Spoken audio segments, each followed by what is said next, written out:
बारिश की बूंदें छत पर गिर रही थीं, लेकिन उस रात की बारिश में कुछ अजीब सा था। यह कोई आम बारिश नहीं थी।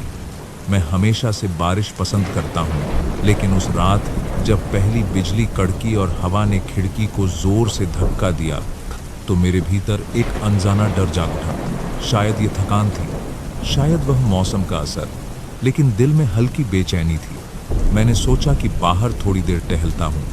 छतरी ली, रेनकोट पहना और दरवाजे से बाहर कदम रखा। सड़क पर चारों तरफ सन्नाटा था। आमतौर पर इस इलाके में बारिश में भी कुछ लोग दिख जाते थे, लेकिन आज सब कुछ खाली था। हर गली, हर मोड़ सुनसान, सिर्फ बारिश की आवाज और दूर से आती बिजली की गर्जना। मैं धीरे धीरे आगे बढ़ रहा था कि अचानक मेरी नजर एक पुराने टूटे मकान पर पड़ी। ये मकान हमेशा बंद रहता था। लोग कहते थे कि वहां कोई नहीं रहता, लेकिन आज मैंने साफ देखा। एक खिड़की हल्के से खुली हुई थी और अंदर से हल्की रोशनी झलक रही थी। मेरे कदम अपने आप उस दिशा में बढ़ने लगे। दिल कह रहा था नहीं जाना चाहिए, लेकिन जिज्ञासा थी कि आखिर उस मकान में कौन है।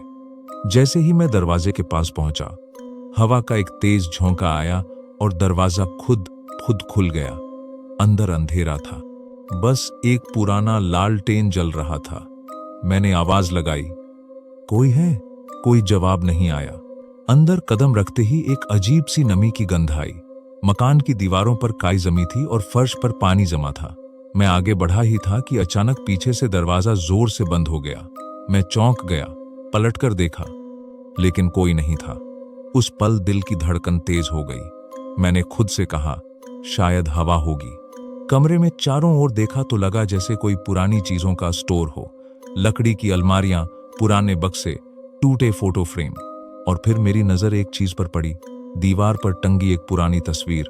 तस्वीर में एक औरत थी, लंबी चोटी, सफेद साड़ी, लेकिन चेहरे पर हल्की मुस्कान।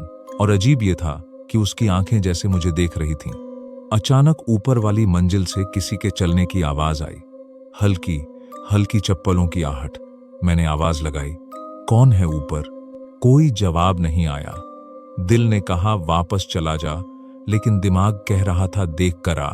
सीढ़ियां चढ़ते हुए हर कदम पर लकड़ी की सीढ़ियों की चरमराहट सुनाई दे रही थी। जैसे ही ऊपर पहुंचा, देखा एक कमरा खुला हुआ है। उसके अंदर हल्की रोशनी थी। मैंने दरवाजे को धीरे से धकेला और देखा। अंदर एक कुर्सी पर वही औरत बैठी थी जिसकी तस्वीर मैंने नीचे देखी थी। सफेद साड़ी, लंबी चोटी, लेकिन उसका चेहरा अब मुस्कुरा नहीं रहा था। उसकी आंखें लाल थीं और वह मेरी तरफ देख रही थी। मैं कुछ बोल पाता उससे पहले ही उसने धीमी आवाज में कहा, तुम आ गए? मेरे कदम वहीं रुक गए। मैंने डरते हुए पूछा, आप कौन? उसने कहा, तुम्हें यहां नहीं आना चाहिए था। अब यह घर तुम्हें जाने नहीं देगा। इतना सुनते ही मेरे पैरों के नीचे की जमीन खिसक गई। मैं दरवाजे की ओर भागा, लेकिन दरवाजा अपने आप बंद हो गया। वह औरत धीरे धीरे उठी और मेरी तरफ बढ़ने लगी। उसकी चाल धीमी थी, लेकिन उसकी आंखों में कुछ ऐसा था जो मेरे रोंगटे खड़े कर रहा था। मैंने हिम्मत जुटाई और जोर से कहा, तुम हो कौन?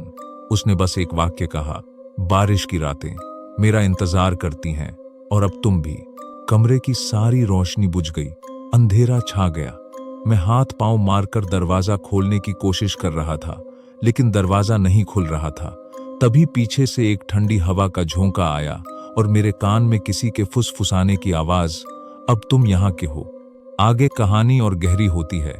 यहाँ से मैं उस घर के रहस्यों, उस औरत की असली पहचान और बारिश की रातों के श्राप की गुत्थी सुलझाने की कोशिश करता हूँ। कई डरावने मोड़ आते हैं।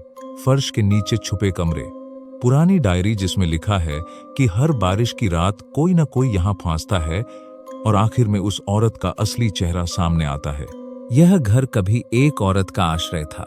उसका नाम रजनी था। बरसों पहले गांव के लोगों ने उसे डायन कहकर जला दिया, लेकिन उसकी आत्मा बुझी नहीं।